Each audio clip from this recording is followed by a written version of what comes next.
Muito bem, bem-vindos a mais um vídeo aqui do nosso canal do YouTube. Hoje eu quero falar sobre um assunto muito importante para todos nós, tá? Que é o assunto da experiência de leitura. Para aprender latim e grego antigo, eu diria que vale muito, conta muito essa experiência. Eu diria até mesmo que ela conta mais do que o conhecimento gramatical, né, da gramática normativa da língua portuguesa ou qualquer gramática que se conheça antes de começar latim e grego antigo. Eu vou falar um pouco mais sobre isso aqui neste vídeo. Então, pessoal, curtam este vídeo, comentem, inscrevam-se no nosso canal da Escola Clássica e, enfim, fiquem à vontade aqui para estudar conosco quando quiserem. Continuando. Pessoal, quando falo aqui então em experiência de leitura, eu gosto muito de usar o termo horas de voo. Tá?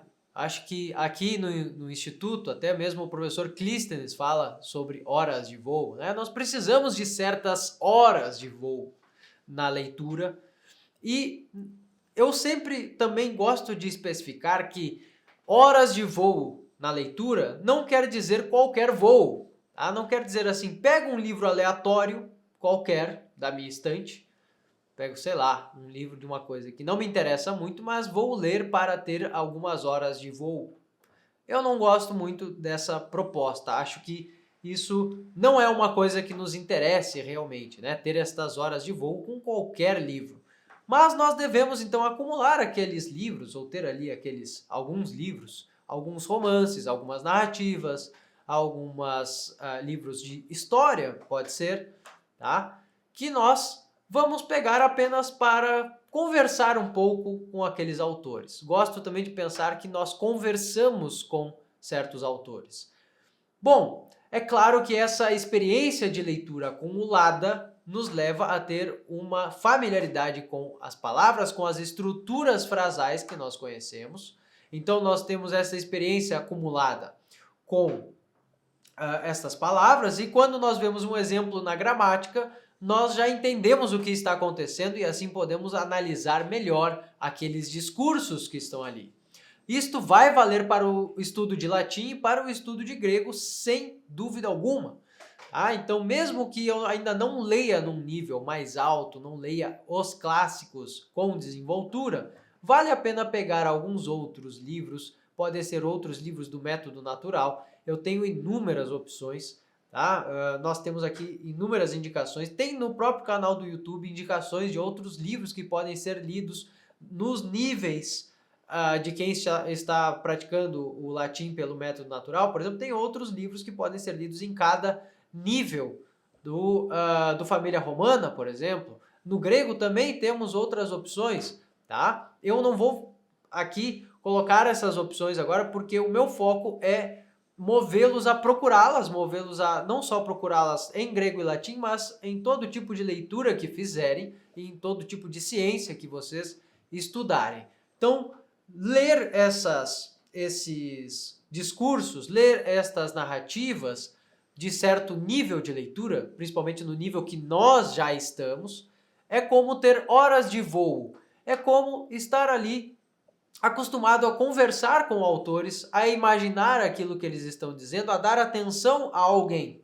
Tá? Então, quem conversa mais, por exemplo, quem tem a prática de conversar amigavelmente, numa roda de conversas, aqui no sul nós fazemos isso tomando chimarrão, por exemplo.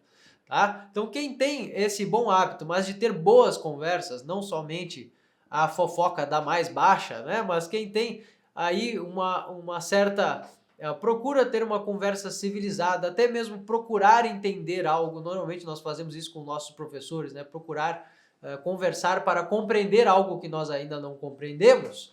Então nós vamos criando uma certa prática, né? Uma certa desenvoltura, né? Como se treinássemos nosso raciocínio, nossa inteligência para conversar, para absorver certo conhecimento, para aprender algo novo. E nós vamos fazer isso em grego, latim, inglês, alemão. Nós vamos fazer isso com discursos de diversos níveis de complexidade e de vocabulário também, tá? Mas nós vamos fazer isso também para que nós tenhamos uma certa familiaridade em imaginar essas coisas. Nós precisamos então dessas horas de voo. Não me adianta pensar que eu vou aprender algo só por saber as regras daquilo e por ter lido uma vez uma palavra ou ter lido algumas vezes algumas palavras de um clássico, por exemplo, ou de um livro só ou de 2 livros, tá? O legal é isso, é procurar livros do nosso nível e tem várias coisas, como já disse, tá? Que nós podemos encontrar em todas essas línguas para que nós possamos treinar e possamos ter essa familiaridade, tá? Por exemplo, em português, eu estava dizendo aqui para alguns alunos que tinham dificuldade com o uso da segunda pessoa no português, o uso da segunda pessoa no singular, no plural, tu, vós, né? Vós sois, tu és, etc. Tá? Uma coisa legal que nós podemos fazer, além de ler, é ouvir nossos irmãos lusitanos, ouvir nossos irmãos portugueses, ouvir uma conversa de 2 portugueses mesmo, faz bem para os brasileiros que não usam mais a segunda pessoa, aprendem, portanto, aquele padrão sonoro, aquele padrão, claro, aquele padrão de fala, certo? Diferente do qual nós estamos acostumados aqui a usar, por exemplo, você, tá? A usar este pronome que é tão elevado, mas caiu no seu valor, vamos dizer assim, como pronome de tratamento, certo? Então vale a pena ter essas horas de voo sempre que nós pudermos. Isso é experiência acumulada. Isso sempre vai fazer muito bem. E reler aquilo que já leu. Tá? Então, normalmente, a primeira leitura que nós fazemos ela é truncada, ela não é boa, ela tem falhas, tem algumas palavras que nós estamos aprendendo ali naquela primeira leitura. Às vezes é pouco vocabulário, mas é um vocabulário já. São 5 palavras, isso já é bastante. Como fazer, então, para se aproveitar disso?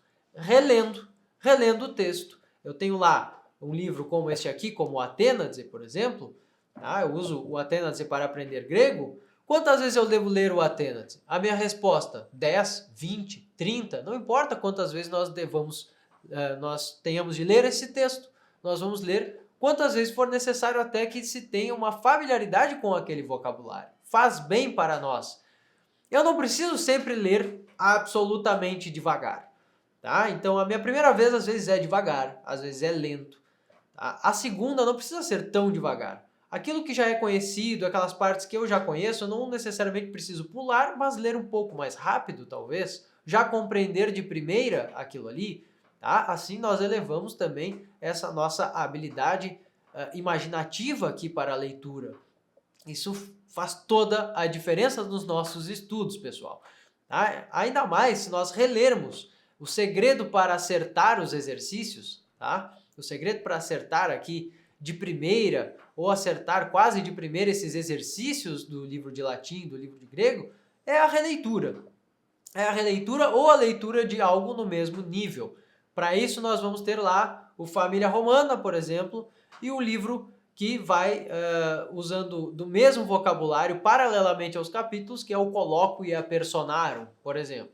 Tá? Nós podemos ter outros livros ainda que fazem isso, nós temos outros livros que podem fazer isso, e basta lê-los, basta ler com o nosso vocabulário, né? Às vezes há um pouco mais de desafio ou não, mas basta ler mais daquilo ali, certo?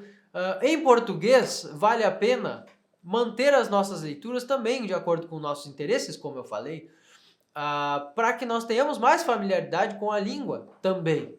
Tá? Então, mesmo que muitas vezes nós não tenhamos interesse ou estejamos cansados daquele estudo mais difícil que nós estamos fazendo nos últimos dias, por exemplo, estou estudando História do Brasil, já estou cansado um pouco de História do Brasil, mas gostaria muito de ler aqui um pouco sobre História de Portugal. Beleza, abre o livro de História de Portugal, lê um pouco mais sobre aquilo, deixa aquela conversa engrenar um pouco mais, aí vou ler umas 10, 20 páginas, não importa. Leio um pouco daquilo, já tenho algo a mais aqui para discutir com o autor, né, para conversar então com este autor, algo que eu estava interessado, algo que me impulsionou a ler, ganhei aquilo pelo menos como uma experiência de leitura. E agora volto para os meus estudos de História do Brasil. Claro, e ainda com o assunto afim, né? Ainda com o assunto que pode me ajudar nesses estudos de História do Brasil, por exemplo. Só estou dando um exemplo, tá? Vocês podem, então, se servir de tudo isso para manter-se aquecidos sempre. É muito ruim perder a constância nos estudos, é muito ruim perder este ritmo de leitura que nós temos comumente, aqueles que estão acostumados a ler, tá? Não vale a pena, então, porque eu estou estudando só isso agora esta semana, não posso ler mais nada. É melhor ler alguma outra coisa do que ficar parado, tá? Do que ficar ali parado, batendo cabeça, né? Como se tivesse empacado agora, porque a leitura do assunto que se quer aprender esteja árida, tá? Seja árida nesse momento, então leia alguma outra coisa por uma meia hora, por uma hora, tanto faz. Manter-se aquecido faz bem, ter essas horas de voo faz muito bem. Reler aquilo que já foi lido, como falei no vídeo passado aqui sobre aquecer-se para os estudos, faz bem. Tudo isso conta horas de voo, vale a pena e vocês vão ver o quanto nos ajuda a nos manter constantes nos estudos. Certo? Inscrevam-se aqui no nosso canal, comentem o que vocês acharam, o modo como vocês fazem isso. Se vocês não fazem, se vocês têm algum escrúpulo quanto a isso, comentem aqui, porque eu também tive muitos escrúpulos. Estou falando aqui justamente porque tive isso. Certos escrúpulos, eu não vou ler esta outra coisa agora, estou concentrado nisso, naquilo, e aí deixa passar um bom tempo. Isso me parece ser um vício de escrúpulos nos estudos muito comum, certo? Além de outros tantos que nós possuímos. Então, eu deixo vocês com esse rápido comentário, orientação a respeito disso. Muito obrigado e até um próximo vídeo aqui no nosso canal.